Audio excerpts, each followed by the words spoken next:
What's up, everyone? Let's give it a few minutes for everybody to get here. Welcome, welcome, welcome. Let me just. All right. Let's see where's everybody. Boom, boom, boom. All right. There we go. We're live. We are live. All right. Oh wow, a lot of people already. Okay.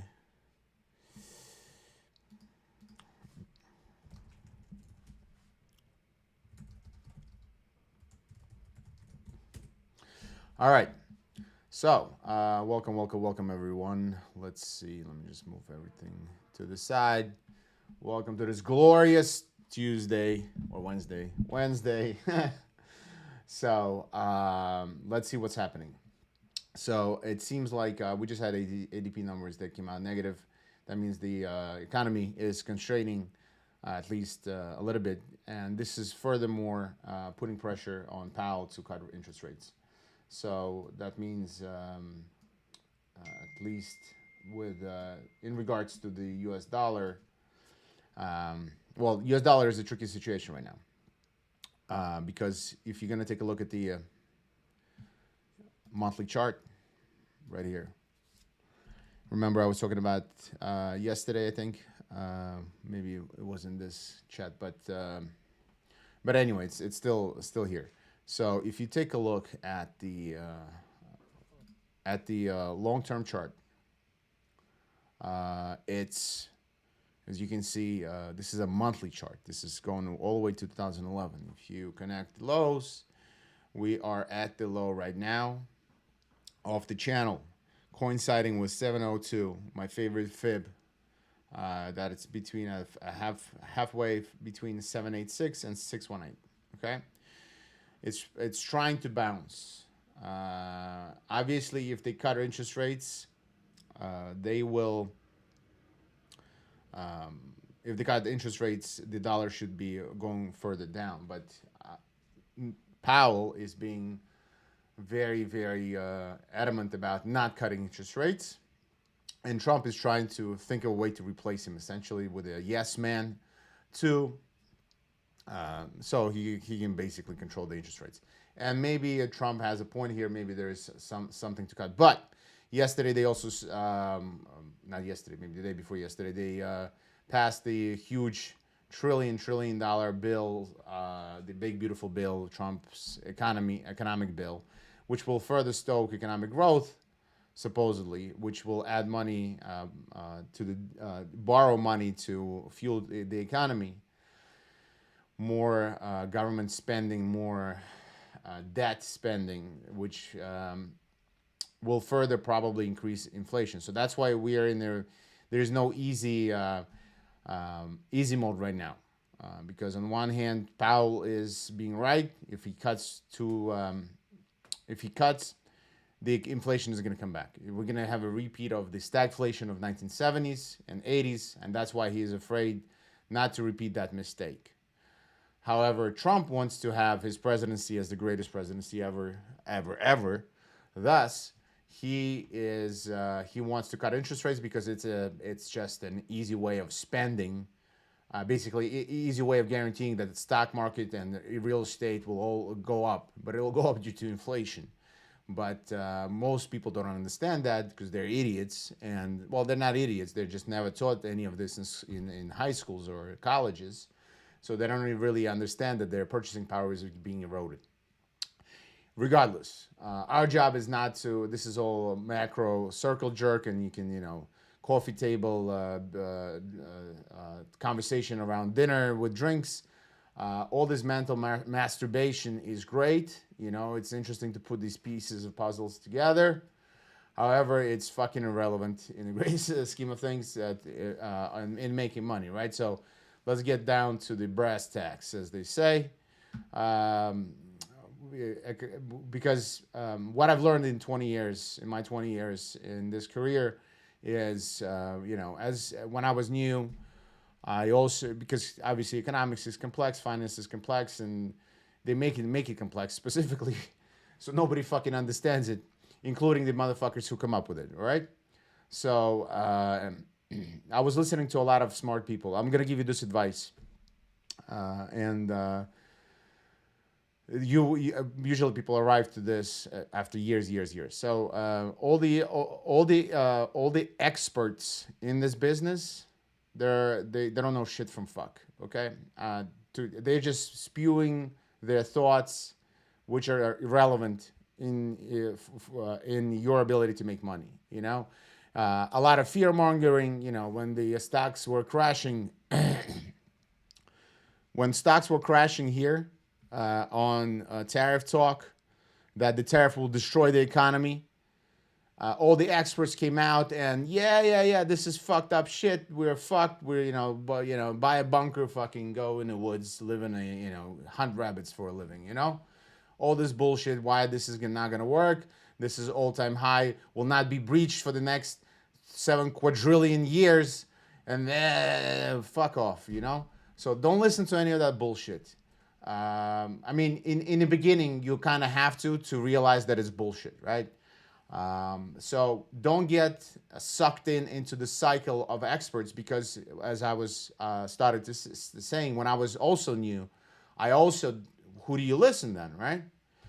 How do you learn to understand the financial markets when if the experts supposedly you want to learn from somebody who is an expert, right? So, but all the experts you see on TVs and media and talking heads, they all have special agendas. They all have portfolios, and they like that portfolio to perform well, so they push it one direction or the other direction too. They jawbone because they have influence to do this or that. Okay, but most of the time, the doom and gloom bullshit, even though it sounds logically impeccable. I've met people who, I know Peter Schiff. I love the guy. I met the founder of Elliott Wave System. I went to his courses, his fucking seminars on socioeconomics and this and that. Guys, Robert Proctor. He won multiple competitions in the 80s. That's how Elliott Wave became popular, right? He has been dead wrong for 30 fucking years. 30 years. 30 years, okay? 30 years he's been dead wrong. But he sounds like a fucking genius, all right? And people still use Elliott Wave to this day, just because it sounds smart and it's logically sounds plausible, that's the problem with finance and economics. It's not an exact science, it's an art, more of an art. And there's so much bullshit going on because of the central banking masking the whole situation to the point where it's so confusing that nobody understands anything that's going on on purpose. They make it to the point where most people just shouldn't listen to any of that nonsense, okay? What you need to do is very simple. I made a short video yesterday. How do you become profitable? Very simple. You need to spend 2 fucking years finding your bread and butter trade. What's a bread and butter trade? Bread and butter trade is very simply put that one trade that you, after 2 years of banging your head against the wall, you finally, you find it. Meaning you've experimented with RSIs, with MACDs, with moving averages, with ICT, with CTI, with smart money, with dumb money, with retarded money, with genius money concepts, whatever concepts, technical analysis this, technical analysis that, and all the permutations in between. And it takes about 6 months to 2 years to get, not even 6 months, like I said, it's very few people who get there in 6 months, but more likely it takes about 1 to 2 years to just devour all that information funnel and then discard the shit that doesn't work for you, okay? And that's the trade you should be taking. You shouldn't be taking, don't forget about all the macro stuff, except very easy, forget about macro stuff that is talked about by the experts. The macro stuff should be obvious, okay? It's interest rates, right, and economy. That's it. Don't overthink it. Don't overcomplicate it. If United States is raising rates and Europe is lowering interest rates, the rate differential will propel euro down, okay, and US dollar up. Because again, think of always simplify. You know, if I show you, there's old meme on the internet. They show the scale of what's $1 million, 10 million, 100, one, and then they show billions and trillions. And when it gets to trillions, it's just like it's a funny number. Your brain cannot comprehend it. So think about of the economy as very in a simplistic terms, at least in the beginning. And when you speed things up, fine. But if United States is offering you 10% and Japan is offering you 0%, where are you going to deposit your $100? Pretty fucking obvious where, right? So this is how big macroeconomic themes work as well. You don't need to be a goddamn fucking genius. In fact, on Wall Street, back in the 80s, before my time, when it was my uncle's time, they used to hire guys off the street, okay, in New York. Tough guys, big fucking Italian macaroni motherfuckers who would just yell, curse, and punch people because they used to trade in the pits, So you had to be a big, substantial guy to just withstand the barrage of yelling and the intensity of the whole fucking thing. So they didn't need, no MBAs from Harvard. They needed some tough kid off the street. He didn't know shit about macroeconomics. Fucking zilch. But trading is not macroeconomics because, again, you have analysts in banks and hedge funds, and then you have traders. And traders and analysts, it's completely two different fucking animals. Because analysts, it's a mental masturbation, It's the professor in your school who never went to who didn't do shit in the real world, but he knows the theory. Okay, so but when it comes to actually performing the fucking thing, only traders can do it because that's where the pressure is, and often what analysts say doesn't mean shit. And this is why, by the way, Federal Reserve, the smart bankers of the world, always late with cutting interest rates, with not seeing bubbles. Obviously, it's bullshit because they know what they're doing. But that's a tinfoil hat conversation we can have some other time, maybe on a Friday. But on a Wednesday, that's not the conversation that's not the conversation we're going to be having, right? So they're always late. They were late. They didn't see 2008 crash. They didn't see the 99 bubble, the dot-com bubble crash, 2000, 2001, whatever. 2008 crash. They didn't see COVID, schmovid, this, that, inflation. Oh, yeah, we're going to print $23 fucking trillion. And, we didn't think it is going to stoke the inflation. Fucking retarded, right? So that's why Trump is mad at him, essentially, because these motherfuckers are just, they have their own agenda because it's a privately owned institution. And there's nothing federal about Federal Reserve, okay? So it's owned by banks, right? Which Federal Reserve have members, and they own the fucking thing. So anyway, they can manipulate the markets as they wish for their own. They can create boom and bust cycles, so they can pick up everything pennies on a dollar every bust cycle, right? Imagine you have $100 million, and you just every 10 years when there's a 50% correction in the market or something, you buy Coca-Cola or you buy real estate in New York or Miami or it just goes up. That's what Warren Buffett does essentially. He just sits on cash, waits for the crash, picks up A plus stocks most of the time. That's not the only thing he does, and then he waits 5-10 years, and then he sells them off. Okay, that's it. It is nothing, but he can stay in a position for 5 years. Meanwhile, you're dicking around on 1 minute chart, fucking trying to be the next Warren Buffett, right? But that's okay. Different strokes, different things. There's different mechanisms.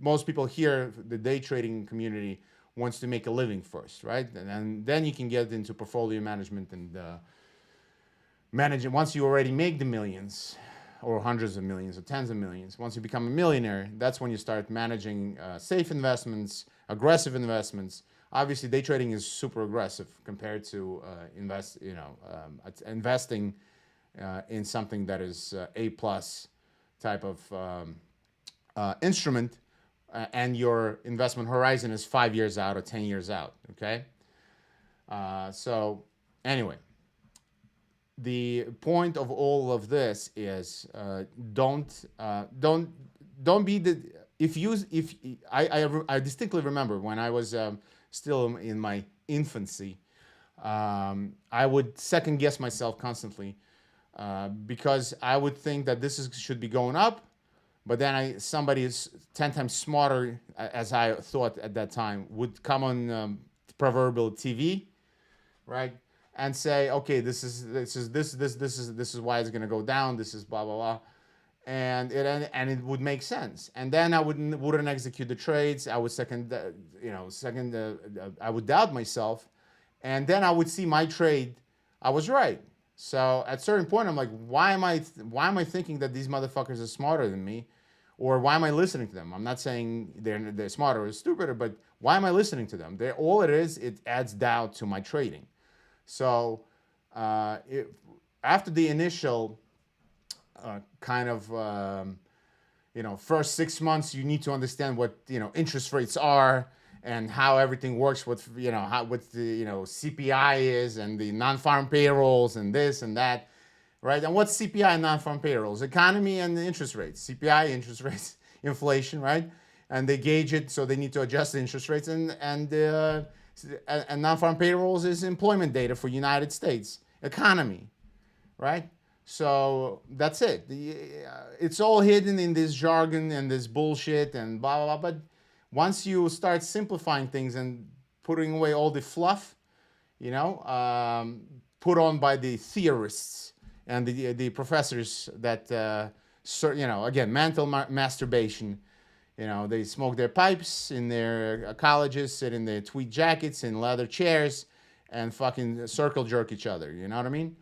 But that's not what trading is all about. So do not become a circle jerker. All right, let's take a look at what the fuck is going on. I've been yapping for 20 minutes, and we haven't done shit yet. All right. So yesterday, this was the top yesterday, basically, when we left off, and we started taking out. I said that if it's kind of trend, you shouldn't take a scalp. Only experts should take a scalp. We did take a scalp, right here, exactly at 10 a.m. Took a short. I took half off at 4 p.m. right here, and then another half I took off when I saw. The second half I closed when I saw that we weren't going down in London Open. London Open produced this 3 o'clock candle here, and I closed it here for profit. That was a short scalp. It was not a move to hold. Okay, so that's done.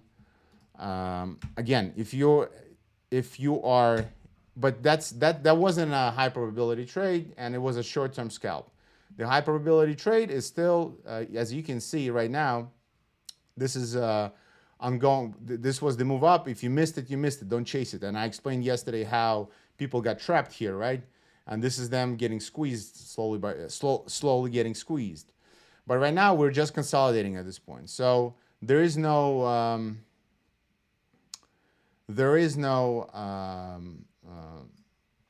trade here right now. At this moment, there is no gold trade. We're looking at gold, by the way. Let's take a look at the futures. It's a little better chart, I think. So if you fib if you fib this leg up, you see that there's this 38.2% retracement. Okay, 38.2%. This is a minimum required retracement usually in a leg up before continuation. So there's two scenarios going to be working out at play here. So scenario number one, we break out. Okay, fine. You won't be. There's no point in chasing this. The scenario number two. This is. 1 second. Scenario number two. We go down further, and then we arrive into a deep pullback. 618, 702, 786. That's my bread and butter trade. I like deep pullbacks into these zones, into this golden ratio mean type of Fibonacci area, right? And because then my risk is predefined.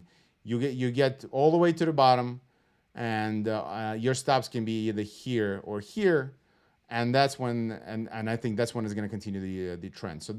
So my two trades right now would be wait for it doesn't matter now, you just sit and observe. So I create a plan, and whichever one will hit is the one I'm going to execute. Okay, so if we get a deep pullback like this, I'm going to be monitoring this area right here for a potential bounce up. Okay, if we this is all we get, because the minimum consolidation is 38.2 right here, fib.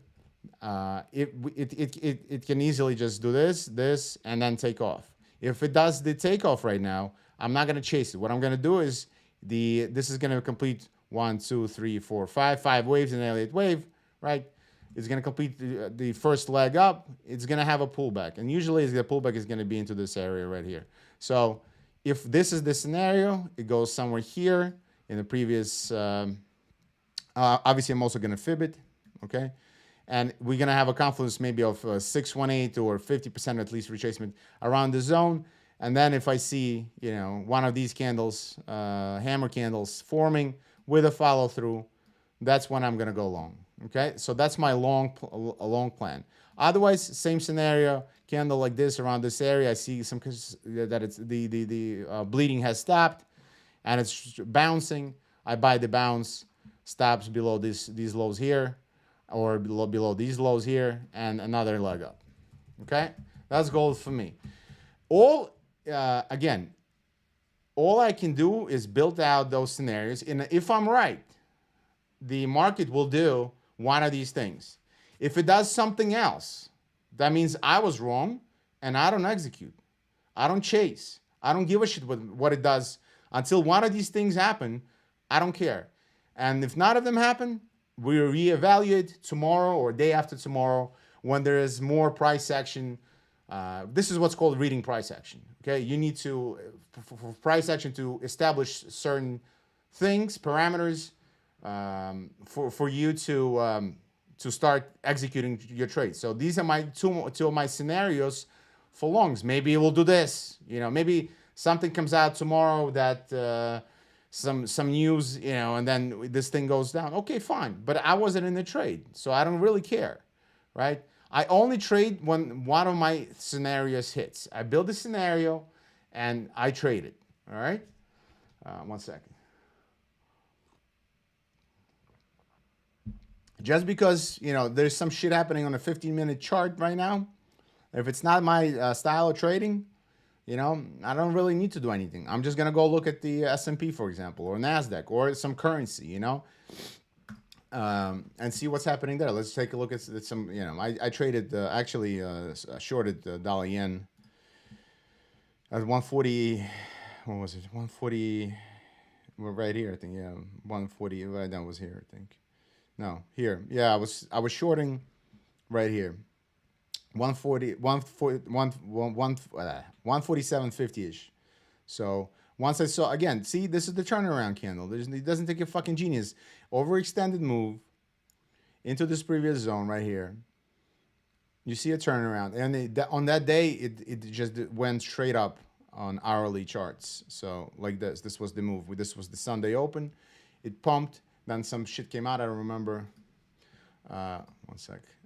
So some news came out, and it obviously turned around. So I shorted the turnaround. I closed it here. I didn't wait for any of this, honestly, because I just closed it at the. I don't know if it's going to continue or not. So I closed it at this previous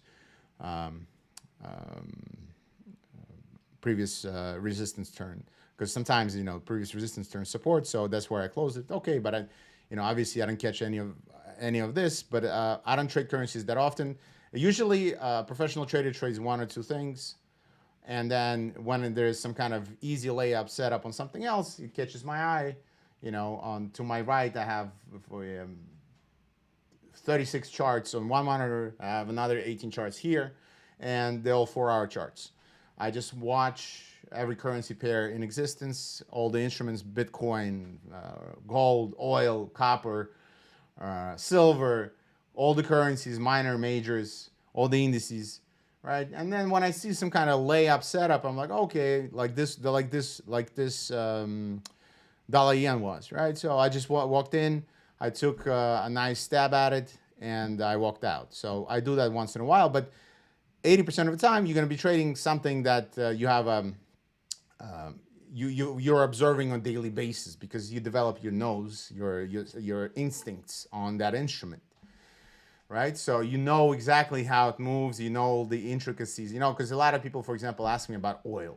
You know, a lot of Arabic guys, they like oil. Okay, and I tell them, listen, if you're going to be trading oil, you better know the macro understanding of the macro themes that's playing in that instrument. Every instrument has their own little thing, okay? So unless it's a very, very easy layup, you have to become a professional in that specific instrument. Again, you can switch those instruments like I have from US dollar when it was just the rate differentials, when, sorry, when the interest rates, not interest rates. When the Federal Reserve printed so much money that it caused inflation, Federal Reserve was the first one to raise interest rates. Meanwhile, Europe and everything, all other countries were staying still at zero. They were lagging behind because they're even more retarded than the United States Federal Reserve. All right, by design, by the way. So when was 2020, 2020, 2020. So after this initial, this was the slump, the COVID shit, printing of money, asset prices went through the roof, US dollar went through the roof because it was a layup fundamental, number one, the differential between the United States was the only game in town that was offering high interest rates. I don't remember what they were at that point, but they were substantially much, the difference was substantial enough for people to pull out money out of euros, out of pounds, out of Australian dollars, to put it back into United States bonds, because they pay more yield. You know, why am I going to give Britain my $100 to pay 2% or 0% when United States was paying 7%? Okay. Plus, you had obviously the safe haven currency due to COVID. People wanted to be in a more safer instruments, rather than participating in third world country. You know, why would you want to own a Mexican peso, for example, when the world is on fire, right? You want to be in US dollar, you want to be in gold. So not in the emerging markets. Emerging markets are usually happen when the economy is taking off and not when the world is panicking. So yeah. So anyway, from 2021 ish, I caught a lot of this after the Europe and everybody else started catching on, raising interest rates. The decline started, and it started chopping. I completely switched to gold, right? So I have gold, I have indices, and then I watch what the fuck is going on the side with everything else. And only when I see something that is like very, very layup type of trade, where fundamentals align with technicals, I just come up, as Jimmy Rogers used to say. One of our interviewers reminded me. Jim Rogers used to be a partner of George Soros in their fund. So, well, it doesn't matter. Anyway, so Jim Rogers used to say, I only trade when the whole thing is low hanging fruit, to the point where I just have to come to the corner and pick it up from the floor, essentially, right? You know, when it's super ripe and I don't have to do anything. I don't have to climb the trees. I don't have to do any of that shit. When it's already like right in front of you, and that's the beauty about type of setups. They're super, super obvious. When you see it, it's just like, aha, this is what I should be doing, right? When you get those ahas, the ahas are the ones you should be taking. Okay, if you just take those A+ setups, you will be very, very successful. Obviously, a lot of people, they have $10,000 on their brokerage account, let's say, right, and they're trying to juice it to $500,000 or $100,000, and it's simply not enough to, you have to basically risk it all to make that money, and most people just blow those accounts. Okay, and even if they get 10,000 to 100,000, they usually then blow that 100,000 and they're minus 10 in the end. That's the oldest story in on Wall Street. Okay, so the reason because you want to make money and you only have $10,000, you start seeking trades where there are no trades. You're trying to force your view upon the market, and market tells you go fuck yourself, right? And you lose money, and then you're mad, and then you're depressed, and then you cry, then you crawl in bed like a little, with a, it. By the way, as funny as it is, it happens to every fucking trader in the world. Every single fucking trader went through depression, suicidal thoughts, fucking why am I doing this? Boy, this is crazy. This is just part of the journey. Okay, you will, if market never made you to want to blow your brains out, you haven't done shit yet. Metaphorically speaking, obviously, for those retards who take everything literally nowadays, before they report me to the YouTube pink hair police. But again, this will fuck you up. All right, and it's a good thing. It's a good thing because it'll make you tougher. Nothing aside from maybe war or some extreme profession where there's constant stress. Nothing will toughen you up like this, because the discipline it requires and the self introspection it requires for you to become profitable is fucking hellish. Okay, it's hell. It's hell in the beginning. You go through hell, but at the end of that long, annoying journey, you get to the promised land. Okay, and most people just don't want to. They don't have enough interest. They don't have enough juice. They don't have enough go energy, BDE energy, right, to power through these tough moments. And that's okay. Again, every single trader doubted themselves at some point. Why the fuck am I doing this? Especially when you're young and your parents are telling you, you should have went to college, or you went to college. Why aren't you working as a fucking accountant or nurse or whatever the hell you're working as, being a stiff, and you keep plugging away, because you don't want to be a fucking slave, a modern day slave, essentially. Because salary is slavery. All it is, they give you enough for you to cover your stupid fucking apartment, your car maybe, and go to dinners once in a while. And then at 50 they fire you, and you fuck off, and then you're too old and nobody wants you, and you sit on the antidepressants like most Western cultures are, right? So in order not to be trapped in that environment, trading is one of those vehicles that allows you to escape it. Still, it's very hard though. It's very hard. But escaping the matrix, as everybody says nowadays or before, is, it's by design is not easy. Why the fuck, if it would be easy, everybody wouldn't be in the fucking matrix, right? Who the fuck wants to schlep at 6 a.m. to the office in a car in traffic? Well, now there's, a lot of work from home, but back in the day, right? Sit in a cubicle, fucking, there's no light, no sunshine. You just sit there. It's miserable. Everybody's pretending, how's the weather out there? Can you imagine having these fucking conversations? I would literally hang myself in the middle of the goddamn office, So if you don't want to be in that stupid fucking situation, you should. It will require some time to switch your mindset from installations that they've put on your head through kindergarten, high school, university, to just do everything right, what you're being told, and be a fucking working bee that you are, okay? And shut the fuck up. You don't have time for your kids, you don't have time for anything, you work like a dog, and then you fucking die, okay? So if you don't want to be in part of that fucking cycle, this is why you should persevere. Even though it fucking sucks, it's hard, but again, just because you went to the gym for 3 weeks, you're not going to get the body that you want, you know what I mean? It takes a year or 2 years to start saying, oh, fuck, I'm looking good all of a sudden, right? But how many people? Everybody starts in January 1st, February 1st. The fucking thing is empty already, right? And that's what's up with trading. Everybody's like, oh, this is impossible. This is bullshit. All these rules and all these brokerages. Everybody's cheating me, and nobody takes fucking responsibility for the lack of perseverance. Okay? Yeah, it fucking sucks to go to the gym in the middle of the winter when it's cold. I mean, I live in Miami. I don't give a shit. That's why I live in Miami.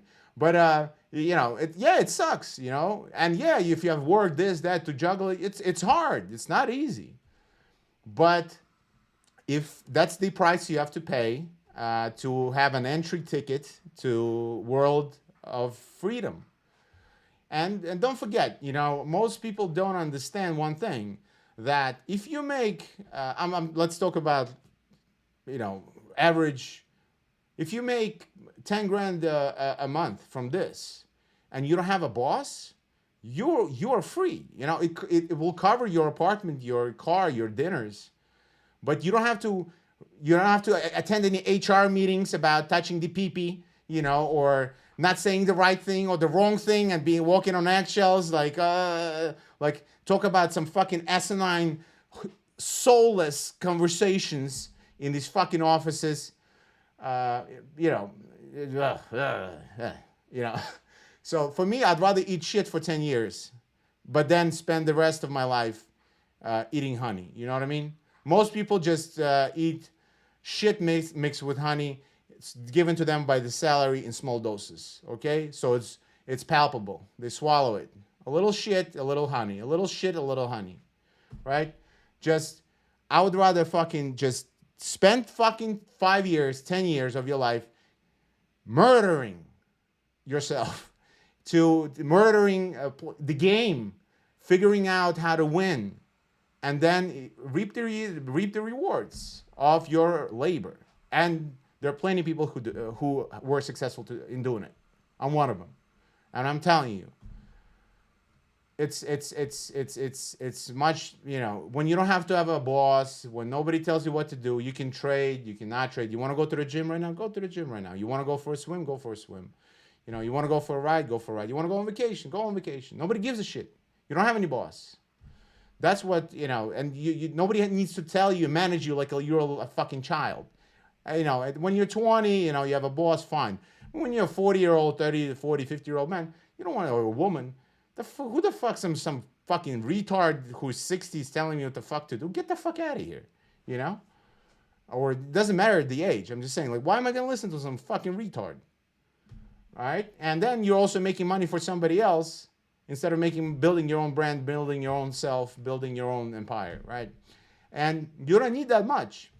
If you do have a job and you make some substantial income, some income from there, and you start making 5, 10 grand a month from this, even $2,000-$3,000 a month, you're already on your way, okay? And then obviously you scale. Once you've discovered your bread and butter, you scale up. You essentially see that you can make 2-3% a month, let's say, right? So all you need is a prop firm account that will be big enough for you to generate those 2-3% a month. All right, so $100,000, 2% a month, that's $2 grand. Okay, get multiple $100,000, get $200,000 accounts, get 5 of them, and just do the same execution on these accounts, right? Or get $1 million account. Eventually, prop firms, when you are prop firms are looking for people like you, because I can copy your trades 5 times the size and make even more money. The thing is, a lot of people are one-hit wonders. So I cannot start copying you month 1 just because you got funded. I cannot start copying you because you haven't proven shit. All right. You need to start. We need to see at least 3, 4, 5 months before we start being comfortable in understanding, because we want to see how you perform in different market cycles.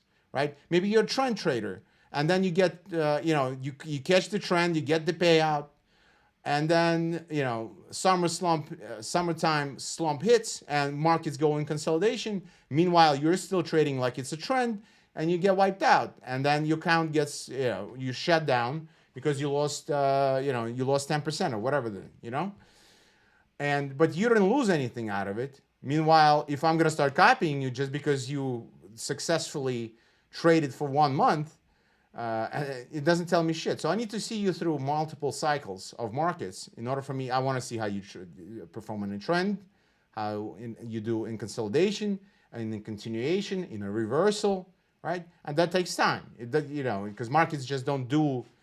I need to see.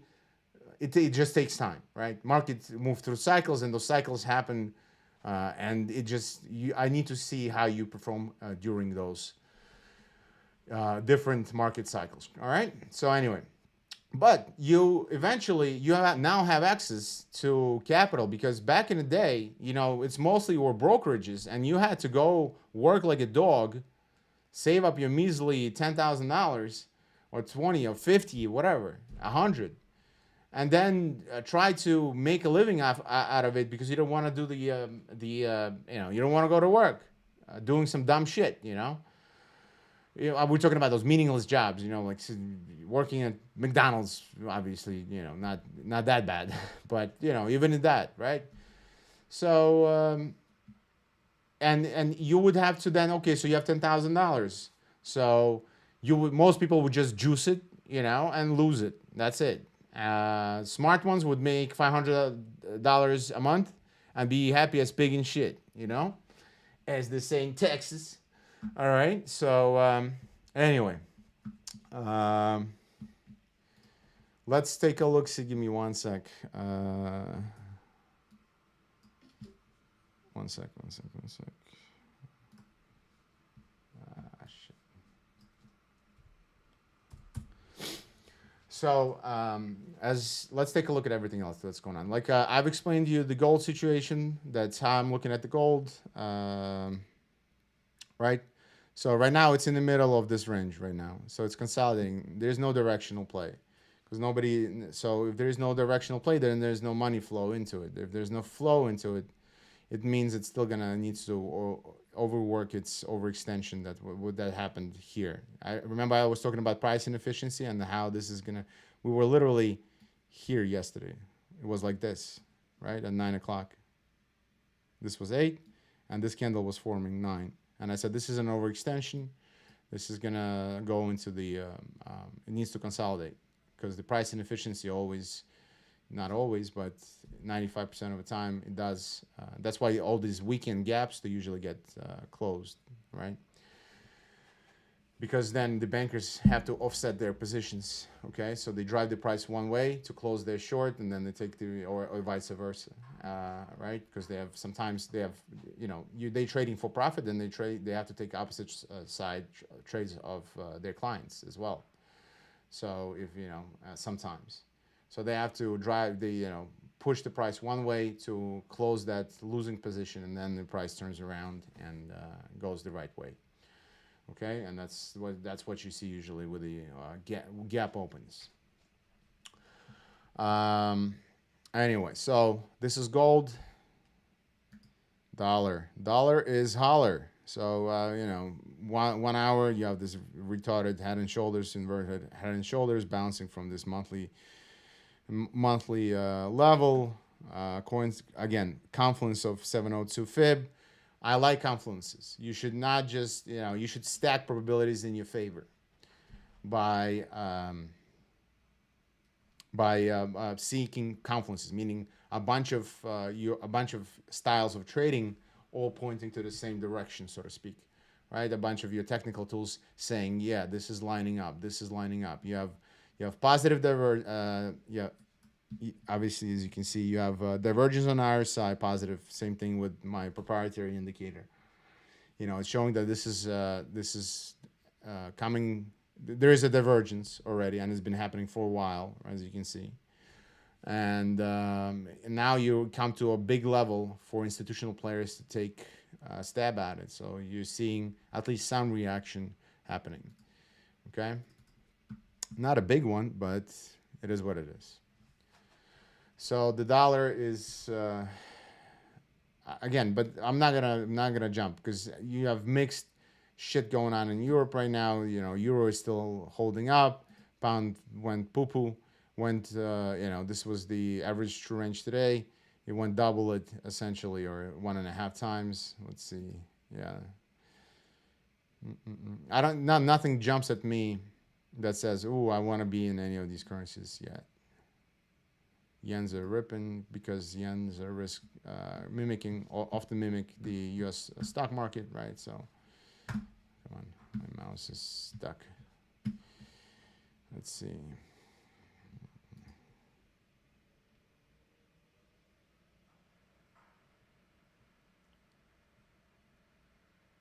What's happening? I'm just reading a bunch of stuff. All right. Let's take a look at the NASDAQ. NASDAQ ripping all-time highs. Again, S&P, same thing. You see that there's no more volume coming in. There are not many buyers left. So if Powell comes out and says, 1 second. If Powell comes out today and says we're cutting interest rates, that's when, come on, my mouse is stuck. All right. You might have a ripping, but right now it's becoming anemic. You can see that these daily candles are tiny. There's no volume. There's nothing going on. Like, look at these ones, right? So and we are at all-time highs. So nobody wants to buy all-time highs with no driver catalyst right now. Doesn't mean you should be short. You shouldn't. This is high, very risky to short because obviously, if the tariff bullshit thing didn't, there's still a lot of people. Again, a lot of people tried to they were short, and then when the another leg went off down, they thought that this is it. This is the top. This is the end. And now they got squeezed essentially. Now that they got squeezed, like yesterday with gold. Remember, same example, but on a shorter time frame. Fractal nature of markets, right? These same people in S&P, they got squeezed, and then this happened. So I think highly likely we're gonna have same scenario, but on the daily chart. So this was the top on the U.S. equities, right? Squeeze. Now it's running out of steam. Little pullback. So pullback where? All right, we'll fib it first, and then jump on this lower time frame. So at least, again, I prefer deeper pullback. So this is a 200-day moving average that provided some support here, blah blah blah. If this is the top and we start rolling over, at least retesting 38.2 would be the minimum of the minimums, right? But ideally, somewhere in this zone here would be my preference, right? So at least test the waters of a support level here, okay? And then we'll look for the turnaround. I wouldn't short. So, not yet. Not. I wouldn't. Nothing tells me that you should, because you were literally at all-time highs. So. All right, what else we got? Silver, same shit as gold, not far off. We're consolidating on top. And looky here, this was my old chart. So even if I'm, the reason I like deep pullbacks, 1 second, my mouse is fucked. Oh, maybe it died. There we go. All right, so the reason I like deep pullbacks, the 618 and between 618 and 786, because this was the leg down. Obviously inefficient price, sell-off, scary, right? It then went up. It then retraced from this from 786 down all the way down almost to 50%, right? And then it took off. So if I'm selling in this zone, shit. Fuck, where was it? Jesus Christ. Oh God, 1 sec.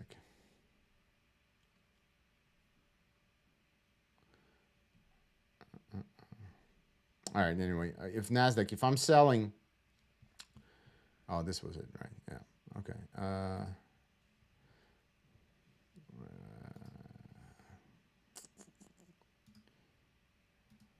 Where were the FIPS? My goodness. Anyway, if I'm selling this 618, at least it's gonna roll over. Well, come on, it's gonna drive me nuts now. Well, same example here. So sell off 786, roll over back to 618. The other one was more like 50. What the fuck? Am I nuts? It literally was just there.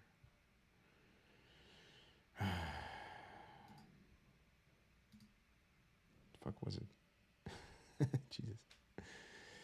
Anyway, the point being, it retraces deep enough. You always it's gonna have at least an attempt. So I'm gonna already be in profit by the time it goes against me. I can at least secure half. All right, and then put a break even stop. So even if the downtrend on the deep pullback didn't start to continue, I still made money because I was safe. As a deep pullback, usually by the time it reaches the deep level pullbacks, the buyers or the sellers, the traders, they're already out of bullets by that time, and they start taking profit. People who drove price from here to here, okay? So that's why you see these pullbacks, and you can sometimes they're pullbacks, sometimes they're straight up reversal into the direction of the trend, longer term trend, okay? So yeah, okay. So at least you can catch. You're not gonna, yeah, obviously not that like down, but you're never gonna be. You most likely a lot of times you'll at least have half, small profit plus a break even. Okay, so it's not bad. I like safe way of trading. Some people like, some people don't. I don't really give a shit, but yeah, as long as it makes money. This is what makes money for me, and this is what makes me sleep at night better. Okay, so deep pullbacks between 618 786. That's the lesson for today. You can fib the same thing. Start looking for those pullbacks in on 1 hour time frames, or this is what actually I was looking at gold. So this is the I had this trade for a while already. So this is the leg down in gold. I was looking for a reaction around this level at 618 to 702 here. So if I see the price here, if I see inefficient price rise to this level, inefficient price, and I start seeing rollover for the day, okay, I'll hop on that trade immediately, okay, because it's in a deep pullback. It's like it's like you have to fight a guy who just ran a marathon. The guy ran from here to here. He ain't got no juice. Meanwhile, I'm just standing there fresh as fuck. So I just gotta fucking push him once, and he'll fall over. So at least temporarily, until he recovers, catches his breath, and maybe then he gets up and continues on his way, right? So yeah, all right. So your homework: look into the deep pullbacks, fib major legs up and down into the direction of the trend, and see how when deep pullbacks occur, when deep pullbacks don't occur, and that's one of the ways I make a lot of money.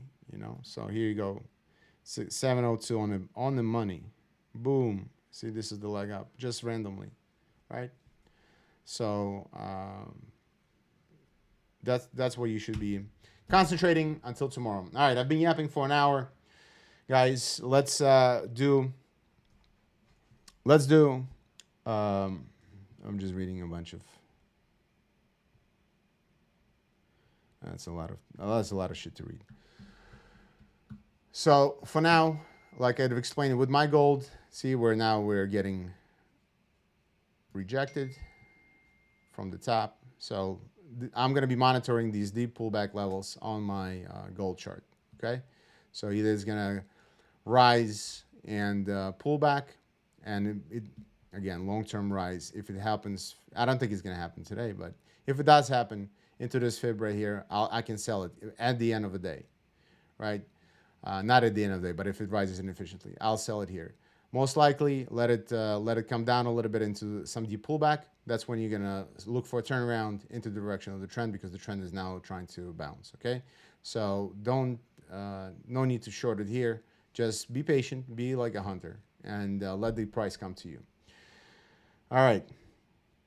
Um, there's way too much stuff to read, so I can't read it.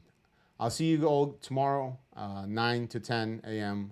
We'll do another one, limited series. I'll be teaching you one or two things every day, obviously. So deep pullback is my bread and butter. Now you know the secret sauce. Go play with it. See if it sticks. Your job as a trader is very simple. You observe a multitude of various styles of trading. You try it out, see if it clicks with you and doesn't click with you. And over a year of experimenting with different styles, you will form your toolkit of how you specifically what works for you, what doesn't work for you. Okay, and then you start testing the system, and you start seeing, well, okay, if I make adjustments, you're gonna start seeing some success, and you start making tweaks to it specifically to make it profitable. And once you have that profitable system, that's when you can start scaling money into it, and you just take those trades. You don't flip a fucking coin. And most people just flip a coin every day. They don't have a concrete setup to take. They just they're idiots who think that their shit don't stink. They just flip coins. They say dumb shit on streams. They're just fucking retards. So avoid the losers. The right way of trading is very simple. You have to have a system in place, a setup in place that statistically produces results, and it will take you, like I said, 6 to 2 years to develop that, because you're gonna listen to me, you're gonna listen to somebody else, you're gonna read some books, you're gonna try this, you're gonna try that, and a lot of stuff will work. Sometimes a lot of stuff will not work, and a lot of stuff will not resonate with you. But over the year, you will pick things. Certain things will stick out, and that's when things will start clicking. All right, so keep your hopes up. Don't Again, this is not easy, but it's worth it. All right, so don't feel like you're out of place because these thoughts come to your head where it's like, should I give up? Should I not do this anymore because this is this, that. Everybody goes through that, okay? And if you find answers to that and you power through it, that's how you become successful. All right. On that positive note, I'll see you all tomorrow, 9 a.m. Let's rock and roll. All right. Here's to your profits.